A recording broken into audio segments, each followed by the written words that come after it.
So differentiation मध्ये मघाच्या lecture मध्ये आपण काही रूल्स बघितले आणि एक दोन न्यूमेरिकल्स आपण घेतलेले असतील. ठीक आहे.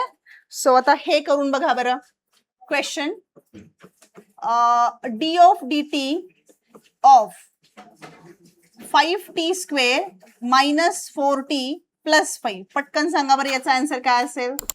याचं डिफरन्शिएशन करायचंय. करा. काय असणार आहे बोला. 10t छान मायनस 4 हे तुमचं आन्सर असणार आहे. ओके.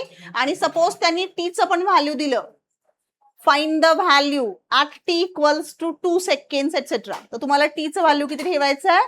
2 ठेवायचं. ठीक आहे. सो ऍडिशन मध्ये काय करतात. ऍडिशन किंवा सबट्रॅक्शन असेल तर प्रत्येकाचं सेपरेट सेपरेट डिफरन्शिएशन काढलं जातं. आता जर मल्टिप्लिकेशन असेल म्हणजे सपोज तुम्हाला क्वेश्चन असा दिलाय की d/dx of a into B suppose आहे. म्हणजे प्रोडक्ट आहे तुमच्याकडे. काय आहे. प्रोडक्ट आहे तुमच्याकडे. सपोज मी एखादं न्यूमेरिकल तुम्हाला दिलंच की क्वेश्चन असा आहे तुमच्याकडे. Question d of dx of x into sine x suppose असं आहे. x into sine x. x into sine x. आता हे मल्टिप्लिकेशन तर नाही आहे. दोघांचं प्रोडक्ट आहे. मग या केसमध्ये आपल्याला प्रोडक्ट रूल वापरावा लागतो. कोणता. Product rule of differentiation. So product rule of differentiation काय सांगतो. प्रोडक्ट रूल ऑफ डिफरन्शिएशन हा काय बघा. याच्यामध्ये पहिली टर्म कॉन्स्टंट ठेवतात. म्हणजे याचं डिफरन्शिएशन करायचंय ना तुम्हाला. d/dx ऑफ a इंटू बी. तर पहिली टर्म तशीच ठेवायची a. दुसऱ्या टर्मचं डिफरन्शिएशन म्हणजे काय झालं. db/dx प्लस दुसरी टर्म तशीच ठेवायची. पहिल्या टर्मचं डिफरन्शिएशन. कळालं का.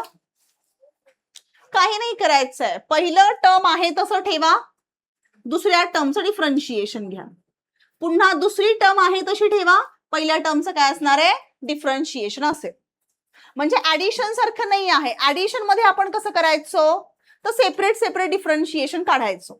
म्हणजे हेच सपोज मी ऍडिशन साठी लिहिलं. बघा हेच मी ऍडिशन साठी लिहिलं तर असं असेल d of dx a plus b. तर या केसमध्ये काय करायचं. दोघांचं सेपरेट सेपरेट डिफरन्शिएशन काढायचं. झालं. हे असं. जर इथं सबट्रॅक्शन असेल d of dx of a minus b तर दोघांचं सेपरेट डिफरन्शिएशन असेल आणि त्याचं सबट्रॅक्शन झालं.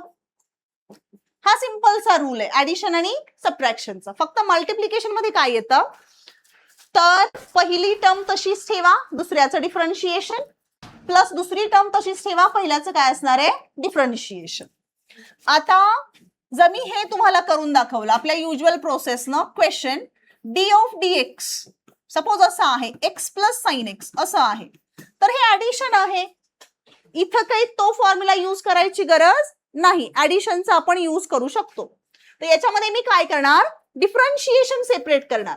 dx/dx पहिल्या टर्मचं डिफरन्शिएशन प्लस दुसरी टर्म काय सांगा साइन एक्स. झालं. हे डिफरन्शिएशन आपण वेगवेगळं करणार.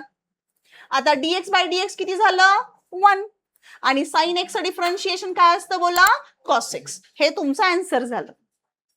आता जर हेच दोन आहेत टर्म्स x आणि साइन एक्स पण आता मल्टिप्लिकेशन आहे तर याच्यामध्ये कसं करायचं बघा. याचा आन्सर असेल याच्यामध्ये पहिलं टर्म आहे तसं ठेवा. बघा याच्यामध्ये पहिलं टर्म आहे तसं ठेवा x. दुसऱ्या टर्मचं काय असणार आहे सांगा डिफरन्शिएशन केलं.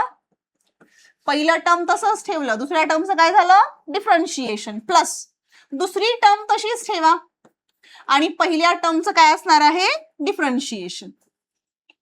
हे कळतंय का बघा रे. दुसरी टर्मचं आपण काय केलं डिफरन्शिएशन. एकाला तसाच ठेवा दुसऱ्या टर्मचं डिफरन्शिएशन करायचं. कळालं का. सो बघा आता x तसाच राहील.